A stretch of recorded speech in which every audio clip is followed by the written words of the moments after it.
Hello everyone, welcome back to another trick video. Back in the days when I was 5'10", I played a game online, and then one of my opponent basically played out this move in the game. So in the actual game, I looked at it, and my thought was, if I block over here, black is gonna slide out like this, and I didn't really like this variation too much, although it was probably okay for me. I wanted to punish this move, so I decided to play the Kosumi, which looked very nice to me.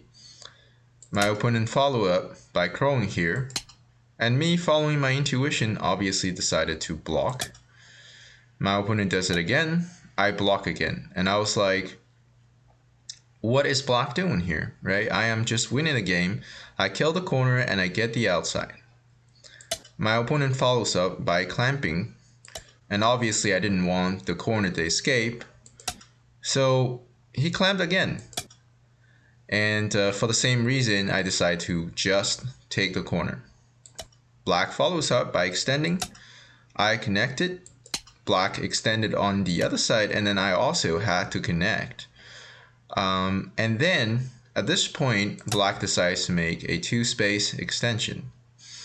So the game kept going. I decided to play somewhere else. I don't remember exactly where. Then my opponent decided to follow up by playing the small knight. All of a sudden, I realized that my position was not as great as I thought it was. Mostly because after reading, I realized that this corner is locally dead. So if ever I got enclosed inside, this is actually game over for me. Yeah, so to show you that this local corner is dead is when you attach here, black has a Tsuji that is to play at A2. Let's say, for example, we play out, the complete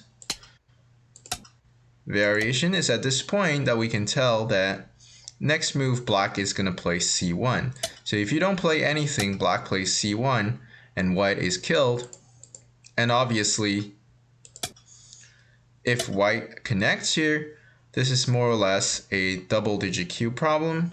Well, white is already dead pretty much, but to show you very clearly, we all know that white is basically dead inside. So I realized that my position was not as good as I thought it was, so I could not allow black to enclose me. Instead, I decided to push out through this direction. When black jumps, I decide to attach. And then after this exchange, I decided to basically, I think I start to just, play some moves, settle myself, and then play it in the center. The outcome of this, it was actually not so bad for black at all. Black was actually happy because black was able to settle on both sides. As we can tell, the black has a very nice right side to build, and the top side is also settled. At this point, I'd say this is more or less an equal game. Moving on, the concern that white has is that eventually you have to make sure that your group over here is gonna have 2 eyes. So if ever a black attacks you, you have to keep running. So this was a very interesting game. I think at the end I actually lost the game. But I found it really interesting is that even at the level of 5'10", back in the days, this could still be played, and then you could still reach an equal position. So this is the trick that we're going to talk about today. That is for black to play B2. Obviously, as all of us can tell, intuitively, this is not a great move. And actually, the fact is that it's not a great move. It can be punished, but it's a very interesting trick that you can try out in your actual game. To set up the trick, I already talked about it. I already talked about how you can set it up. Your idea is always to is at this point, to make use of the fact that white is not alive, attacking white's corner and making sure you gain compensations on both sides, basically. If white turns here, we can think about playing a one space jump. And of course, if white hops out, we can settle our group over here. And then we can, if white decides to attack, we can jump out.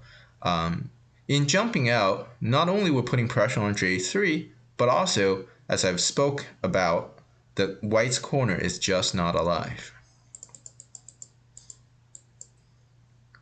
Right, so to illustrate you the idea, maybe just once again, we're attacking white, and then let's say, for example, if white decides to play slow, this is actually a bad move because black is now able to push here, making white's exit a lot harder. So white might need to, maybe this is already a problematic situation for white to be in.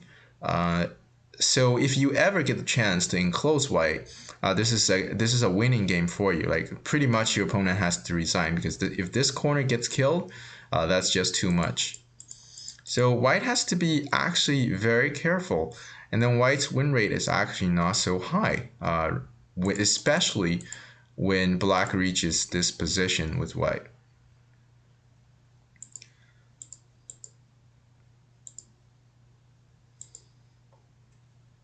So as white, how would you counter this? How would you make sure you don't fall for black's trick over here? When black rolls, it's okay for us to actually block.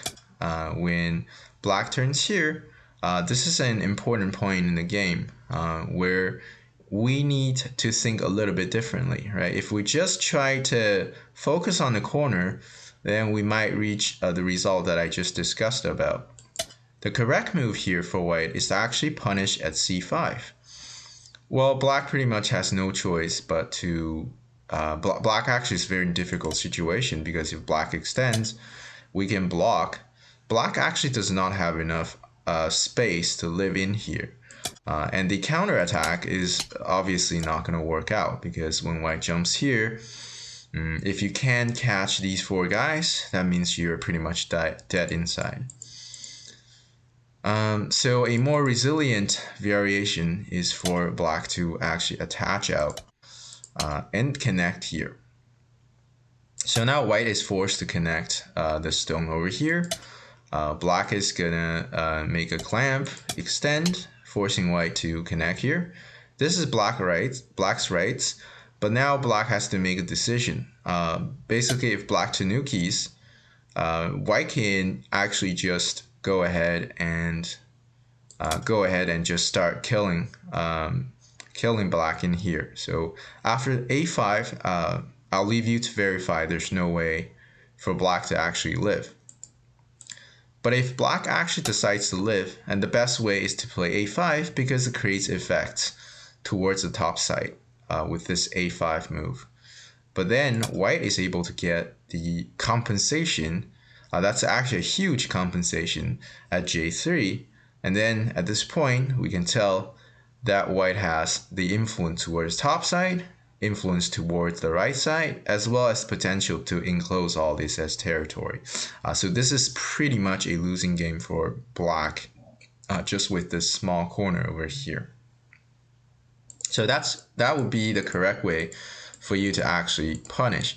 But the hard move is for you to play c5 actually, because this is a very hard to think about move, right? Like it's just usually a very, very intuitive move is for you to block here, and you know, then black clamps on both sides, and then white has to white falls back into that situation that we have discussed about.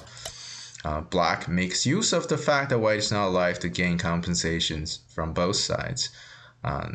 So just make sure as white you don't fall for that. And then as black, you can obviously try this move out in your casual games.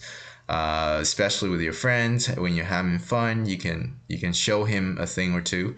I personally think this trick is actually quite cute and quite impressive, and adds a lot of spice into the game of Go, I'd say. All right, so thank you very much for tuning in. Don't forget to like and subscribe to my channel. For now, see you next time.